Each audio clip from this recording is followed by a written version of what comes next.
I hope, like me, you're looking forward to another day of active engagement, and where better to start than with our plenary debate on winning national strategies for export development. You all know better than I do that a national export strategy is essential to building supply-side capacities. You certainly touched on that in one of the breakout sessions yesterday, but also to create a competitive business environment and gain access to markets. So it has to be comprehensive, and it has, above all, to be implemented. Many strategies are designed, few are ever put into practice. So how do we improve on that strike rate? To prosper, the poor need access to markets, access to the rich markets of the North, and even more so, access to each other's markets in the South. And they need to compete in a marketplace which is not distorted by subsidy. Second, a comprehensive strategy is more likely to lead to results, and donors want to ensure that their funding contributes to sustainable results. Third, a comprehensive plan provides an opportunity for better coordination of all the players. There's an awful lot of players on the field in the development assistance game. Fourth, a comprehensive national export strategy allows important cross-cutting issues to be considered in a systematic way and to be addressed if necessary. For example, by looking at all the efforts to increase exports, it's possible to see if the plan will have environmental impacts or if there will be negative impacts on a specific group in society, such as women. Donors want to ensure that their efforts to increase trade and environmental sustainability are being addressed. And finally, perhaps most importantly, a comprehensive national export strategy ensures that developing countries own and define the process. Donors are increasingly interested in ensuring that their aid is aligned with partner countries' priorities.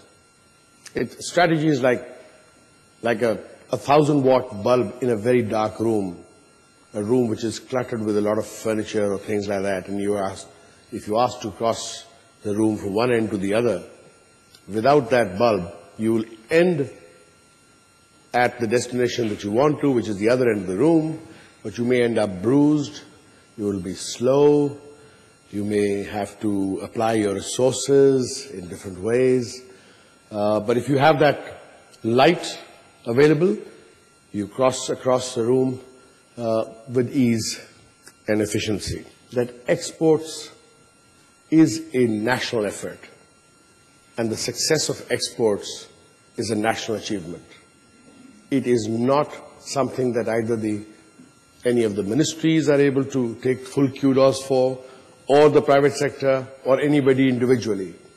The holistic approach of export development makes it essential and critical that exports becomes a national effort, and a strategy helps us in achieving that.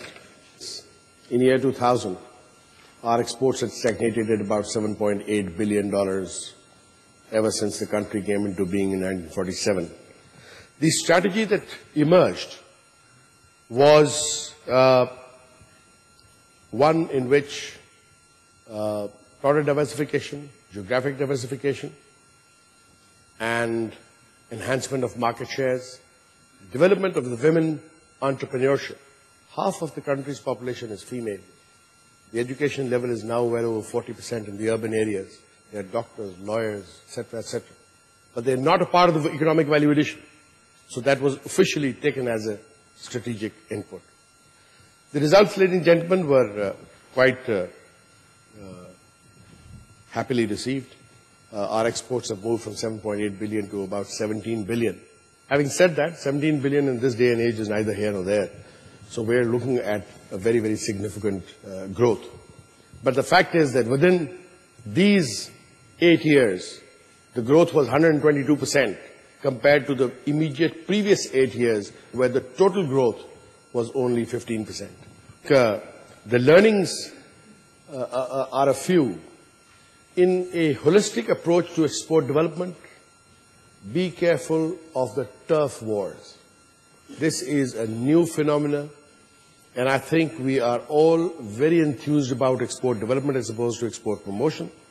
But when it actually comes to the brass tacks, people will see it as an intrusion into the Ministry of Industries or Ministry of Agriculture or the Board of Investment or whatever. And the art and technique is perhaps a challenge with the ITC to try and help us evolve and emerge. And of course, the practice of that. But that was one of the major learnings that has emerged from that. Now, a winning national export strategy is something which encompasses a set of policies that countries need to get right to enable exporters to be internationally competitive on a sustainable basis. You don't want flash in the pans that we've heard so far. But I think it's quite crucial to state that exporters and entrepreneurs in general require a predictable, a stable, and a competitive environment. Environments which are subject to rapid change on a continuous basis are areas that entrepreneurs don't really want to get involved in from a long-term perspective. Overall national strategy should include a set of traditional policy measures, a clear statement that trade is a critical component of growth for developing countries, stable macroeconomic policies which provide the foundation for domestic price stability. That's your normal fiscal and monetary policy stuff. A properly functioning justice and legal system, the protection of property rights, the availability of sound and efficient infrastructure and services. That's in the roads, ports, rail, water, electricity areas. And don't forget the role that the private sector can play in providing that infrastructure and in asking the private sector of what infrastructure the private sector ultimately needs.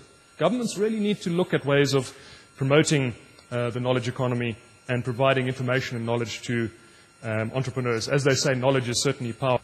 The multilateral rules effectively determine whether the field is level or not between the two different sides.